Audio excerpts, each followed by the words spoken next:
यह है दिमाग पर काबू पाने के कुछ प्रभावी उपाय। हमेशा कंफ्यूज रहती हैं, तो जानिए कैसे बनना है अपने ब्रेन का बॉस। आप अपने दिमाग के कंट्रोल में हैं या दिमाग आपके कंट्रोल में है? यह सवाल है बड़ा पेचीदा, लेकिन आपका दिमाग हमेशा आपके कंट्रोल में रहना चाहिए। अगर नहीं रहता तो इस पर ध्यान देने का वक्त आ गया है। महात्मा बुद्ध ने कहा है, अच्छे स्वास्थ्य का आनंद लेने के लिए, अपने परिवार में सच्ची खुशी लाने के लिए, सभी के लिए शांति लाने के लिए, सबसे पहले व्यक्ति को अपने माइंड को अनुशासित और नियंत्रित करना चाहिए। पर क्या आपको लगता है कि आपका दिमाग आपकी जरूरतों की उल्टी दिशा में दौड़ता रहता है? तो यहाँ हम बौद्धिक दर्शन से आपके लिए वे टिप्स लाए हैं जिनसे आप अपने मस्तिष्क को नियंत्रित कर सकती हैं। माइंड ही तय करता है जीवन की दिशा।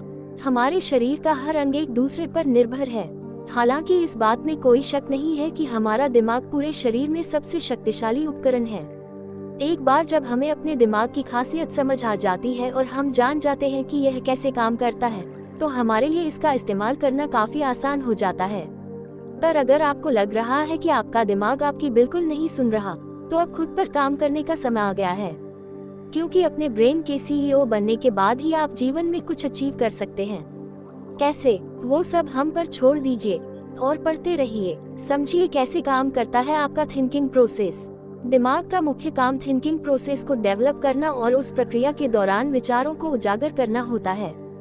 हमारे विचार हमारे ही द्वारा बनाए गए बेसिक स्ट्रक्चर्स के रूप में निकल कर आते हैं। उदाहरण के तौर पर आपने सिगरेट को लेकर एक स्ट्रक्चर तैयार किया कि यह पीना खराब है, तो जब भी आप सिगरेट देखेंगी या उसकी महक आपको मिलेगी, तो आपका दिमाग आपके विचार को आपके बनाए गए स्ट्रक्चर के हिसाब से ही उजागर करेगा। लेकिन कुछ मामलों में हमें अपने विचारों पर नियंत्रण नहीं होता है। अगर ऐसा है तो आप अपने दिमाग की बॉस नहीं हैं। तात्पर्य यह है कि आपके जो भी विचार हैं वह बाहर से या दूसरों से आते हैं। वह विचार आपके द्वारा बनाए गए स्ट्रक्चर के नहीं होते। अगर आप हमेशा यह तय नहीं कर सकती कि आपको क्या सोचना है, आप अपनी मर्जी से सोचना बंद नहीं कर सकती, तो इस बात में कोई दो राय नहीं कि आपका दिमाग आपको चला रहा है। यहाँ है दिमाग पर काबू पाने के कुछ प्रभावी उपाय। ध्यान लगाना हमारे मन को शांत रखने के अलावा हमें एकाग्र रहने में सहायता करता है। संगीत पर ध्यान लगाना या किसी रोशनी पर ध्यान लगाना हमें अपने दिमाग पर काबू पाने और नकारात्मक विचारों से दूर रहने में सहायता प्रदान करते हैं। यह आज का नहीं बल्कि सदियों से चला आ रहा है। ज्यादातर लोग ओम की ध्वनि पर ध्यान लगाते हैं। ऐसा करने से हम अपने दिमाग पर आसानी से काबू पा सकते हैं। हम क्या सोचते हैं, क्या करते हैं, यह सब हमारे हाथ में है।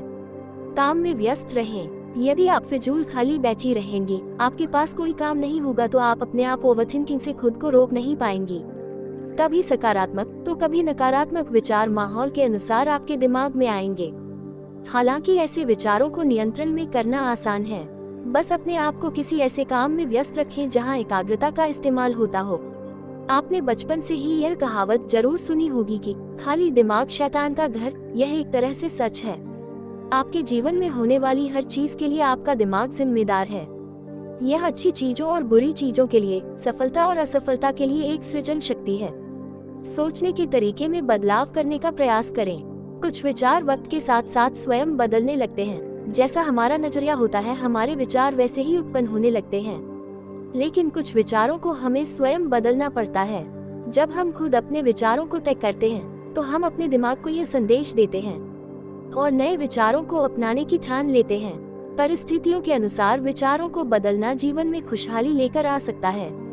अधिकांश लोग यह नहीं जानते या नहीं मानते कि उनके सोचने के तरीके को बदलना संभव है। इस संभावना की वास्तविकता उनके सामने कभी नहीं आई है। इमोशनली मजबूत रहना है तो वर्तमान में जिए।